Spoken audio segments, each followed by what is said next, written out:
Nunca creí en los milagros, ni siquiera después de 15 años como paramédico en Zaragoza, donde he visto más muertes que nacimientos, más despedidas que reencuentros, hasta que presencié algo que ni la medicina, ni la lógica, ni la ciencia pueden explicar. Mi propio hijo, Mateo, de 14 años, murió delante de mis ojos y volvió, no como antes, volvió con un mensaje de parte de Jesús, uno que podría cambiarlo todo sobre cómo sobreviviremos al año 2025. Si estás escuchando esto, no es casualidad, no es solo otra historia de fe, es una advertencia, una última llamada antes del silencio. Eran las 10 de la mañana un sábado cualquiera. Mateo iba en el asiento del copiloto hablando sobre su futuro instituto, riéndose de algo que le había dicho su amigo Nico. El sol caía sobre el parabrisas mientras esperábamos el semáforo en rojo, justo en la intersección entre el Paseo de Sagasta y la Avenida Goya. Todo era normal, hasta que en un segundo la vida decidió detenerse. Un todoterreno blanco cruzó el semáforo a más de 90 kilómetros por hora. El conductor, mirando su móvil, no tuve tiempo ni de gritar, solo recuerdo el estruendo, el metal retorciéndose, el cristal volando y luego el silencio más absoluto que he sentido jamás. Cuando abrí los ojos colgaba boca abajo con sangre bajando por mi ceja, pero nada de eso importaba. Lo único que importaba era mi hijo. Mateo estaba inmóvil, su cuello doblado en un ángulo imposible, su piel demasiado pálida, no tenía pulso. Inicié compresiones torácicas en medio de los restos del coche, rezando entre cada número. 1, 2, 3, por favor Dios. La ambulancia llegó en 4 minutos.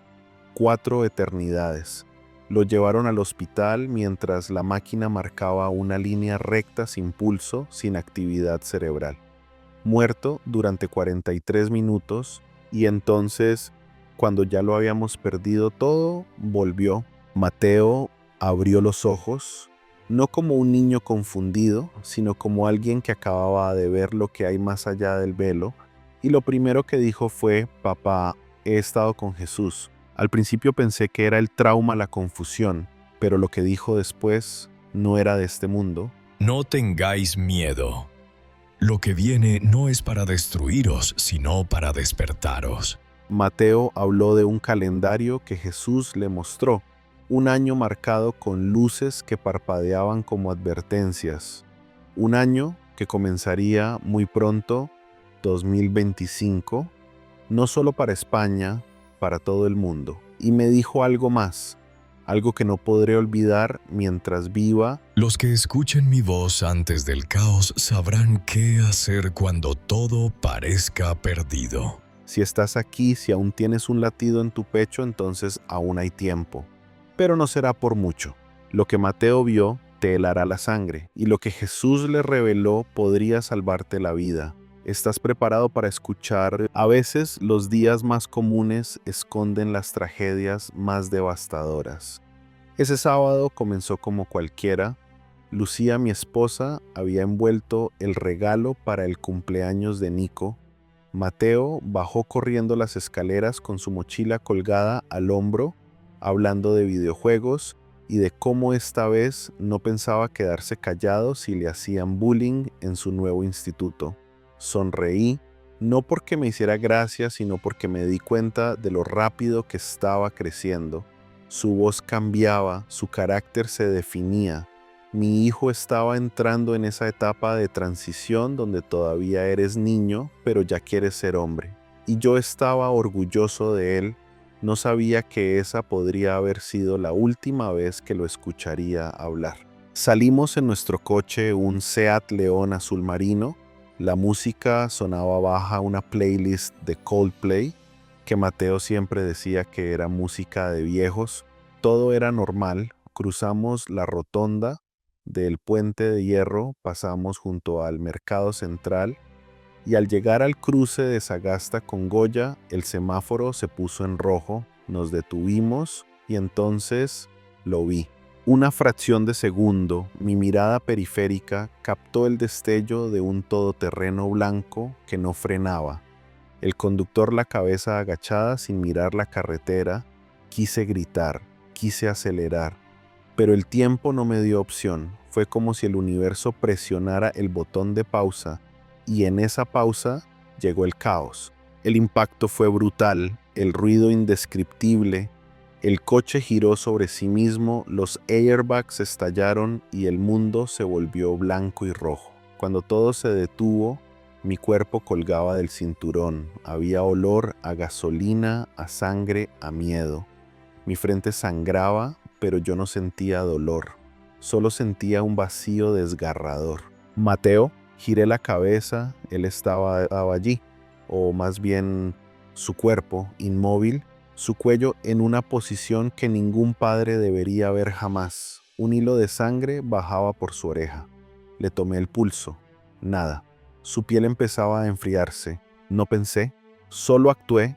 Años de entrenamientos, de noches en emergencias, de haber salvado a desconocidos, me llevaron a actuar como una máquina. Maniobras de RCP, presión, conteo, lágrimas, 1, 2, 3. Las manos me temblaban. Cada compresión era una súplica al cielo. Los coches paraban, gente gritaba, alguien llamó al 112, pero yo ya lo sabía desde el momento en que no sentí nada bajo mis dedos.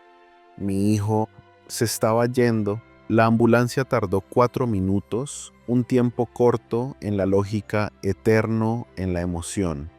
Mis compañeros del SAMU hicieron todo lo posible. Lo subimos al vehículo. Yo me senté junto al monitor. La línea seguía recta durante 18 minutos. No había señal de vida, ninguna. Llegamos a urgencias del Hospital Miguel Servet. Allí la doctora Morales, una mujer a la que había visto devolver la vida a gente con el corazón reventado, trabajó sin descanso. Desfibriladores, inyecciones, oxígeno, todos luchando contra lo inevitable, pero el monitor no mentía. 43 minutos sin actividad cerebral. Lucía llegó poco después. Recuerdo su grito, el sonido de una madre viendo a su hijo muerto. Nos abrazamos entre lágrimas. Nos dejaron un momento para despedirnos. Me acerqué a Mateo, le tomé la mano. Aún estaba tibia. Le susurré que lo sentía. Por no haber reaccionado antes, por no haber podido protegerlo, por todas las veces que le dije luego en lugar de abrazarlo.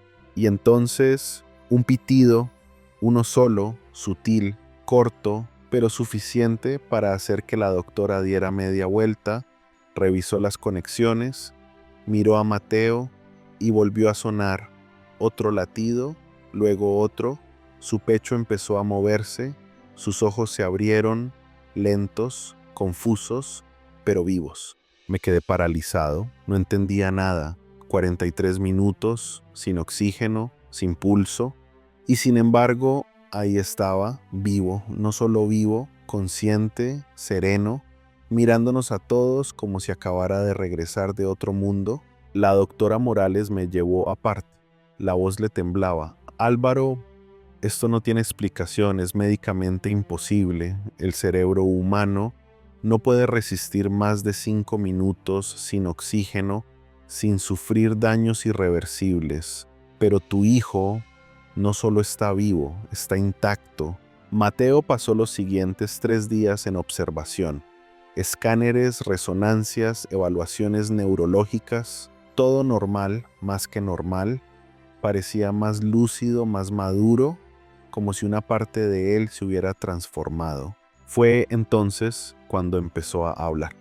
No de dolor ni del accidente, sino de luz, de un lugar donde no existía el miedo, y de un hombre con los ojos más puros que uno pueda imaginar. Te he traído de vuelta porque hay algo que el mundo necesita escuchar. Mi hijo había visto a Jesús, y lo que él le mostró cambiaría nuestras vidas para siempre. La primera vez que Mateo mencionó a Jesús, lo hizo con una voz que no era la suya, o mejor dicho, era su voz pero con un peso distinto, como si cada palabra viniera cargada de una certeza que no pertenecía a un adolescente de 14 años.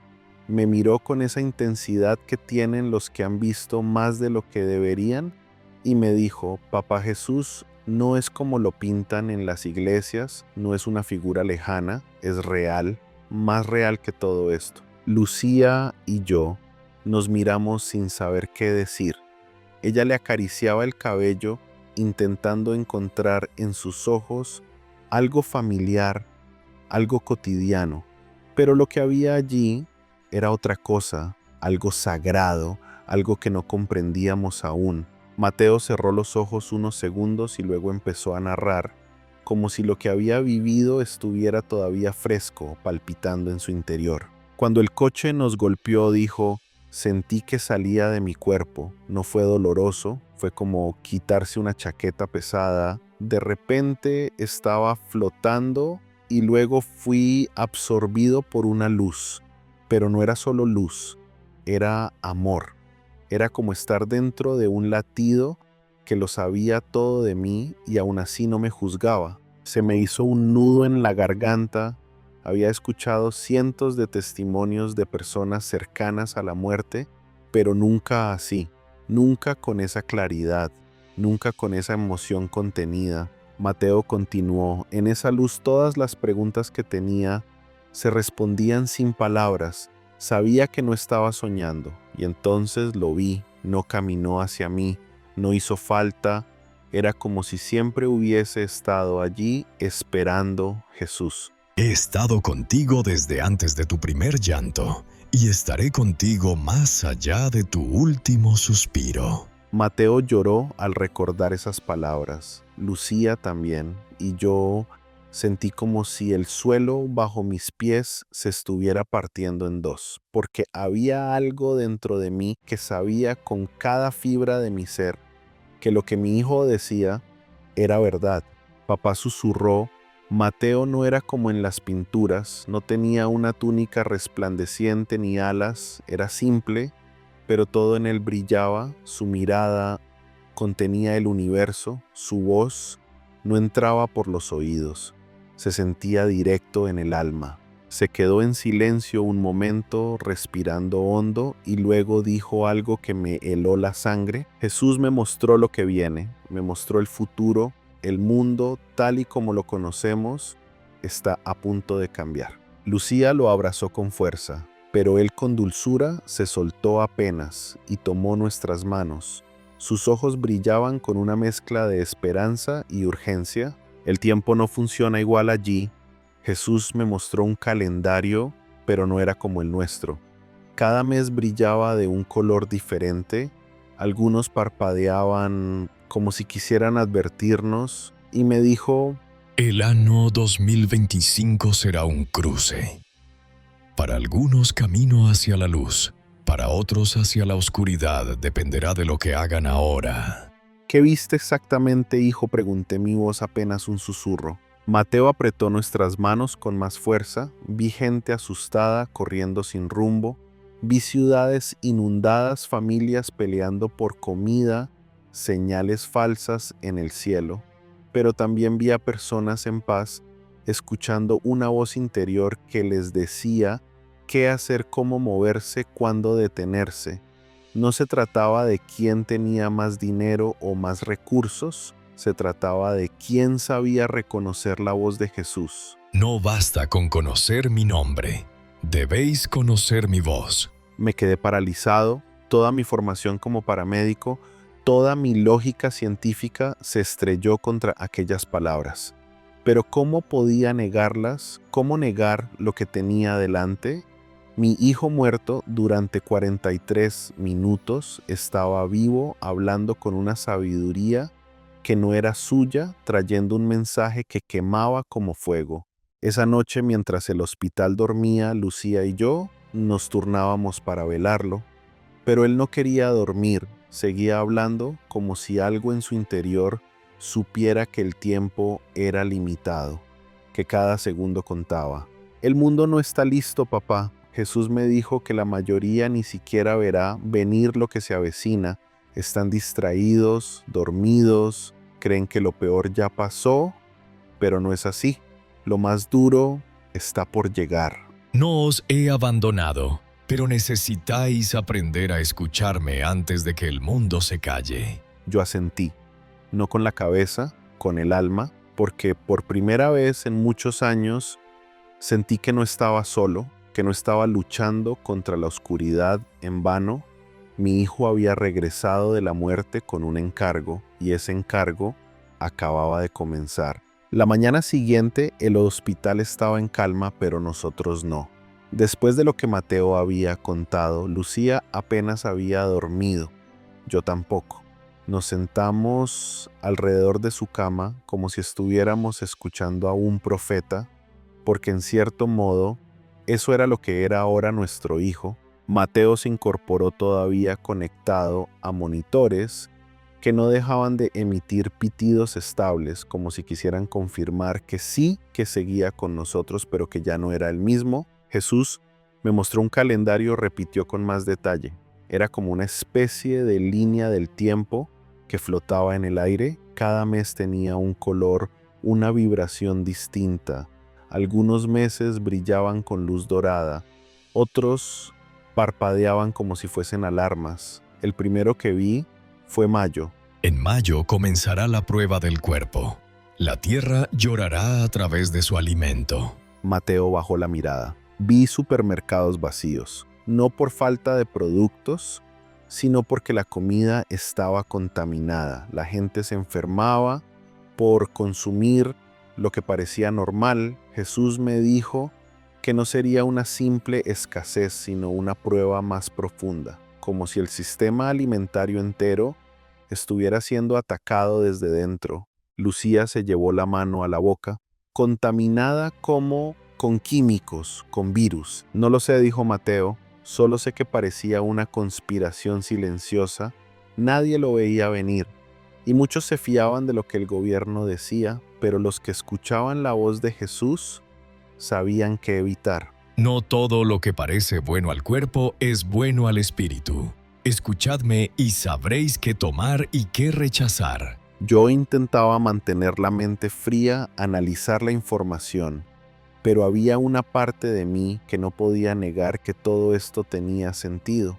Si el sistema colapsaba nuestra ciudad, como cualquier otra, solo sobreviviría unos días antes de entrar en caos, y si la comida no era segura, la desesperación crecería como fuego en un bosque seco. Y después de mayo pregunté. Mateo me miró fijamente. Agosto. Ese mes parpadeaba como una luz naranja intensa. Fue la visión más fuerte, más dura. Vi agua, muchísima agua, pero no lluvia. Era como si el suelo estuviera liberando ríos ocultos.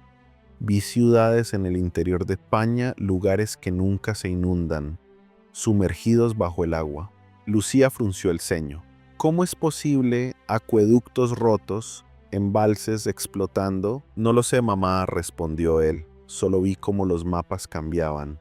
Las líneas de la costa ya no estaban donde solían estar, y Jesús me dijo que las señales no serían físicas sino espirituales. Los que sobrevivirán a agosto no serán los más preparados, sino los más conectados a mi voz. Las alertas del gobierno llegarán tarde, continuó Mateo. Los satélites no lo verán venir, pero aquellos que han aprendido a escuchar a Jesús sabrán cuándo moverse.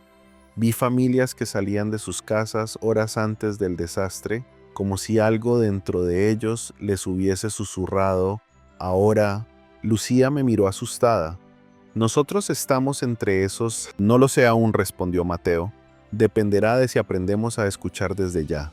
Jesús fue claro. No se trata de cómo vivís cuando todo va bien, sino de cómo respondéis cuando todo se derrumba. Hice una pausa, respiré hondo, miré a mi hijo y supe que decía la verdad. No había rastro de exageración, solo urgencia, autenticidad. Y después de agosto, vino septiembre, dijo Mateo, su voz más baja, ahora casi temblando. Ese mes no brillaba, no parpadeaba, estaba cubierto por una niebla.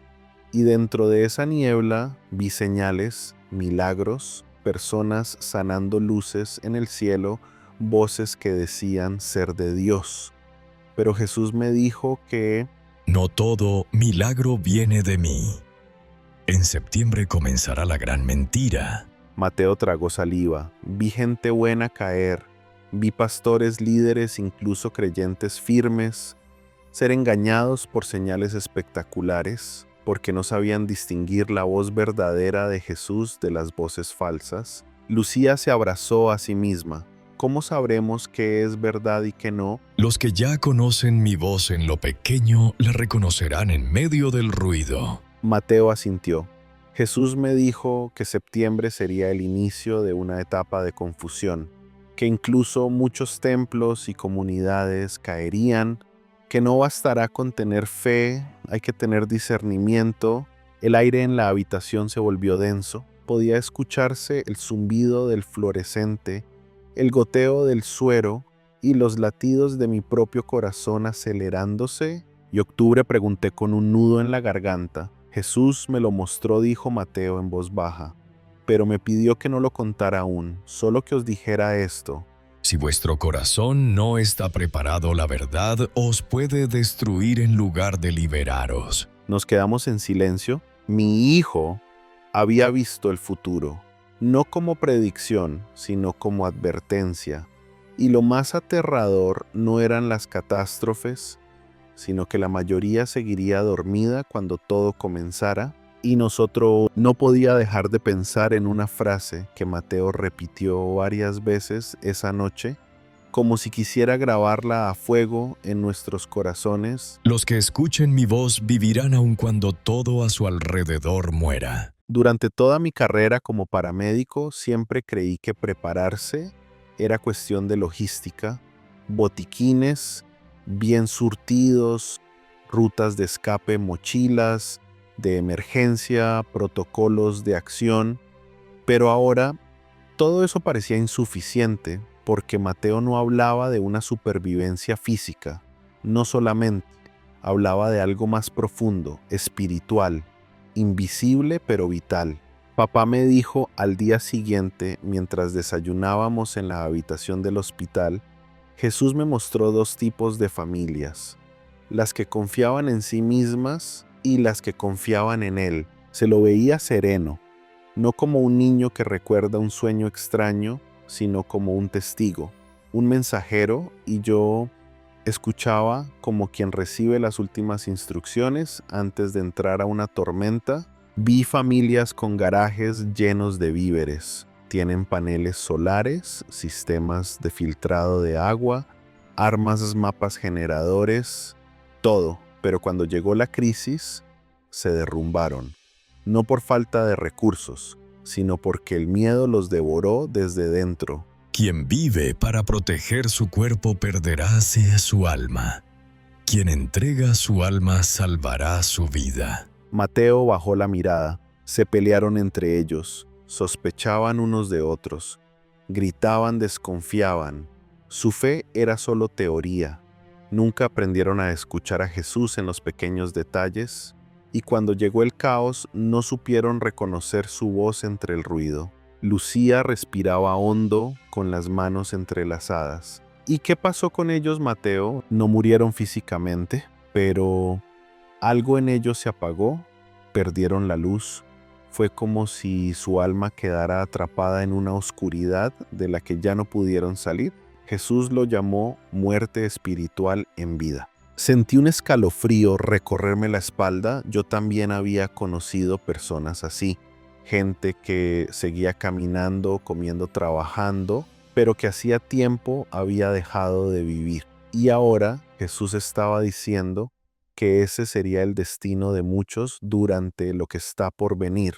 Pero también vi otras familias, dijo Mateo, y por primera vez en mucho rato sonrió. Eran distintas, no tenían tanto, algunas apenas contaban con un par de mochilas y un pequeño huerto, pero había algo en ellos, una paz sobrenatural. Cuando todo a su alrededor se volvía caos, ellos se mantenían firmes, sabían cuándo actuar, cuándo esperar, a quién ayudar.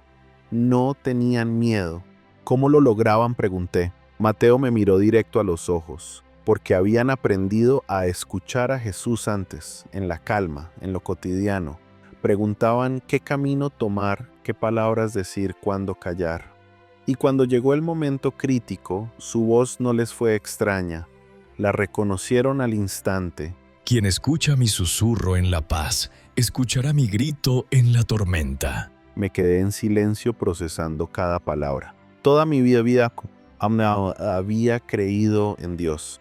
Asistía a misa de vez en cuando, rezaba cuando había emergencias en el trabajo. Pero escucharlo, discernir su voluntad en lo pequeño, no, jamás lo había hecho así.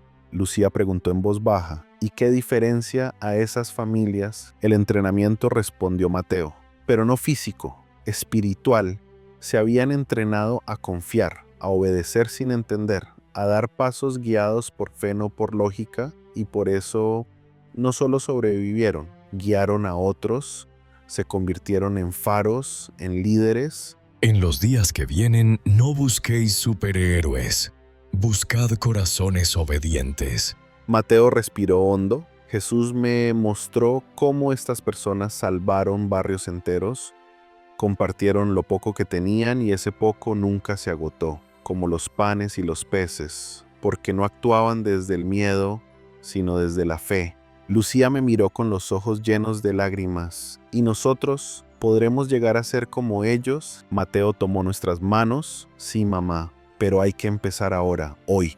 No hay tiempo que perder. Los que esperan al último minuto no escucharán nada. En ese momento supe que todo cambiaría, que nuestra forma de vivir, de pensar, de decidir, tenía que transformarse. No podíamos seguir caminando como si no hubiésemos escuchado, porque lo habíamos hecho y ahora teníamos que responder. Ya no era una cuestión de sobrevivir a 2025, era cuestión de aprender a vivir antes de que el mundo dejara de hacerlo. Después de lo que Mateo nos había contado sobre mayo-agosto y la diferencia entre sobrevivir y vivir por fe, pensé que ya nada podría sorprenderme. Pero me equivoqué. Al caer la tarde del cuarto día en el hospital, mientras la luz dorada del sol atravesaba la persiana de la habitación, Mateo se quedó en silencio mirando por la ventana.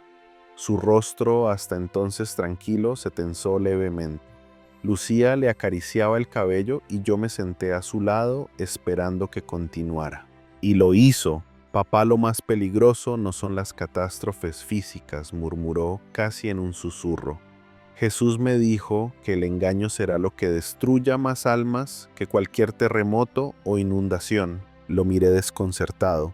¿Engaño? ¿Qué tipo de engaño? Mateo cerró los ojos unos segundos y dijo: El engaño más letal no viene del infierno, sino de aquellos que dicen representarme y no me conocen. En septiembre, continuó Mateo, todo parecía calmo en la superficie, pero debajo había un veneno invisible. Vi milagros, vi sanaciones repentinas, luces en los cielos, voces hablando en lenguas extrañas. Multitudes llorando, cayendo al suelo, creyendo que estaban presenciando algo divino. Lucía lo interrumpió confundida. Y no era de Dios, no respondió Mateo con una certeza helada. Jesús me lo mostró claramente. Detrás de esos milagros había oscuridad, espíritus que imitaban la fe, imitaban la unción, y muchísimos caían en la trampa. Si no conocéis mi voz, cualquier imitación puede parecer verdad. Mateo nos explicó cómo este engaño no afectaría solo a los incrédulos. Vi pastores de iglesias siendo engañados. Vi iglesias enteras repitiendo frases como robots adorando señales sin discernir su origen. Y lo más triste, vi personas que sí conocieron a Jesús una vez, pero que cambiaron su voz por experiencias emocionales, dejaron de buscarlo en lo secreto y empezaron a perseguir lo espectacular. La emoción pasa. Mi presencia permanece. Quien me sigue por sensaciones se perderá cuando yo guarde silencio. Mi voz no busca atraer multitudes, busca transformar corazones. Mi estómago se encogió, Pensé en nuestra propia comunidad, en cuántas veces habíamos confundido actividad con espiritualidad, en cuántas ocasiones habíamos dicho Dios está aquí solo porque algo nos emocionaba, pero sin detenernos a preguntar si su voz realmente estaba presente. ¿Y cómo lo sabremos? Mateo pregunté. ¿Cómo distinguimos lo real de lo falso? Mateo se incorporó lentamente en la cama, su voz firme pero dulce. Jesús dijo que solo los que practican escucharlo ahora en lo pequeño, en lo cotidiano, serán capaces de reconocer su voz en medio del espectáculo, porque las voces falsas gritarán, pero su voz seguirá siendo un susurro. Buscad comunidades donde el amor no se predica sino se practica. ¿Y qué pasa con las iglesias?, preguntó Lucía con miedo en su voz. ¿Estarán todas contaminadas? Mateo negó con la cabeza. No todas. Vi pequeños grupos, casas donde la gente oraba de verdad, compartían el pan, se perdonaban, se ayudaban sin esperar nada. No tenían pantallas gigantes ni luces de colores, pero la presencia de Dios era real.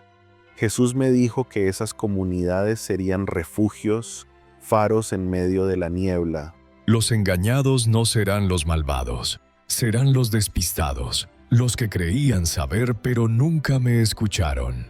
Nos quedamos en silencio. El hospital, con su fragancia a desinfectante y el sonido rítmico de los monitores, de pronto se convirtió en un lugar sagrado, no por el edificio, sino por la verdad que estábamos recibiendo. Mateo respiró hondo. Jesús me dijo que no basta con evitar el mal, hay que reconocerlo cuando se disfraza de bien. Y eso solo se logra cuando uno conoce al original. También digo que cualquier imitación suena vacía. Cuando todo se ilumine, no sigáis la luz, seguidme a mí. Entonces comprendí la magnitud del peligro. No se trataba solo de prepararnos para lo físico, sino de afinar nuestro oído espiritual. Porque lo que se aproxima no solo sacudirá la tierra, sacudirá la fe, y muchos caerán no por maldad, sino por falta de discernimiento. Mateo nos miró a los ojos uno por uno con esa seriedad que le había dado la muerte y el regreso.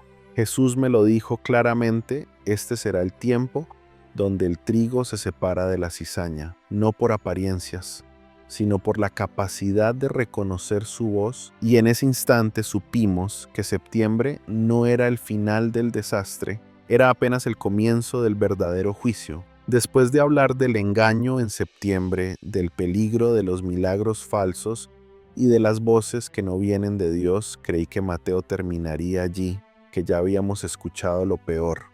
Pero en realidad lo más importante estaba por llegar. Esa noche, en la habitación del hospital con las luces apagadas y solo la luz tenue de la calle filtrándose por la persiana, Mateo nos pidió que nos sentáramos a su lado. Lucía y yo obedecimos sin decir palabra. Había una tensión suave, como si el aire mismo estuviera esperando. Jesús me mostró algo más. Comenzó mirando al techo como si reviviera cada imagen, cada palabra. No fue solo una visión de destrucción, también me enseñó que no todo está decidido. Me incliné hacia él. ¿Qué quieres decir? Mateo giró el rostro y me miró directamente a los ojos. Hay dos futuros, dos líneas de tiempo, uno lleno de caos, sufrimiento y ruina, y otro donde parte de todo eso se detiene, donde el dolor se reduce, no desaparece por completo, pero algo cambia. El futuro no está grabado en piedra. Está escrito en corazones dispuestos a cambiar. Jesús me recordó la historia de Jonás, dijo Mateo, cuando fue enviado a advertir a Nínive. Les dijo que en 40 días serían destruidos. Pero cuando la gente escuchó, se arrepintieron y Dios los perdonó. Lucía susurró: ¿estás diciendo que todo esto puede evitarse? No todo, respondió Mateo con honestidad. Jesús fue claro: algunas cosas ya están en movimiento, pero la intensidad, el alcance, el dolor, sí pueden cambiar si la gente despierta. Si escuchan ahora, no cuando sea tarde. Cuando mi pueblo escucha y cambia, yo me muevo con ellos. No soy un juez ciego. Soy un padre que desea perdonar. Me sentí estremecido. Por un momento una esperanza tibia se abrió paso entre tanta advertencia, como si una ventana se abriera en medio de un túnel oscuro.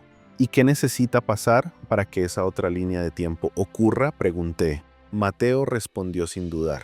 Conversión, arrepentimiento, cambio de vida, que la gente deje de vivir para sí misma y empiece a vivir para Dios, que se reconecten con su voz. No se trata de ir más a la iglesia, se trata de buscar a Jesús de verdad, en silencio, en humildad, en obediencia. No busquéis una religión nueva, buscad una relación conmigo. Jesús me dijo que hablaría con miles de personas como yo, jóvenes, niños, ancianos, gente que nunca imaginó ser usada por Dios, pero Él lo hará porque los líderes religiosos, muchos no escucharán, se aferrarán a sus estructuras, a sus posiciones, a su prestigio y se perderán. Si los altos no escuchan, hablaré con los pequeños. Si los sabios se burlan, revelaré a los puros de corazón. Mateo se detuvo un segundo y sus ojos se humedecieron. Papá, mamá, Jesús me mostró que la mayoría no va a creer. Van a decir que esto es exagerado, que es locura, que son alucinaciones. Algunos se reirán, otros simplemente ignorarán. Lo abracé fuerte. Lucía también. Y entonces dijo algo que me marcó para siempre. La indiferencia es la nueva rebelión. No necesitas odiarme para alejarte de mí. Solo debes callar cuando te hablo. El silencio en la habitación era denso, las lágrimas corrían por el rostro de Lucía. Yo solo podía apretar la mano de mi hijo y agradecer en silencio que nos estuviera compartiendo esto. Mateo volvió a hablar más despacio ahora. Jesús me dijo que todo esto que está revelando no es para que tengamos miedo, es para darnos una oportunidad, para decirnos, aún estás a tiempo, aún puedes cambiar de dirección. No vengo a castigar, vengo a rescatar antes de que sea tarde. Entonces entendí.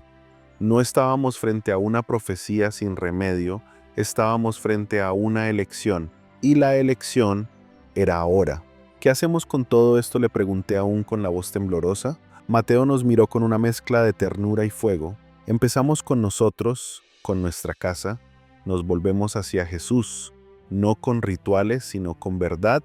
Le preguntamos cada día qué quieres de mí hoy y después compartimos el mensaje con quien quiera escuchar, aunque sean pocos. No estás llamado a convencer a todos. Estás llamado a advertir a los que tengan oídos para oír. Respiré hondo y por primera vez desde el accidente sentí una paz que no venía de mi lógica, ni de los monitores, ni del parte médico. Venía de saber que teníamos una misión. Jesús nos había dado una segunda oportunidad, como a Nínive, y lo único que podía condenarnos ahora era el silencio. Al salir del hospital, Zaragoza nos pareció distinta.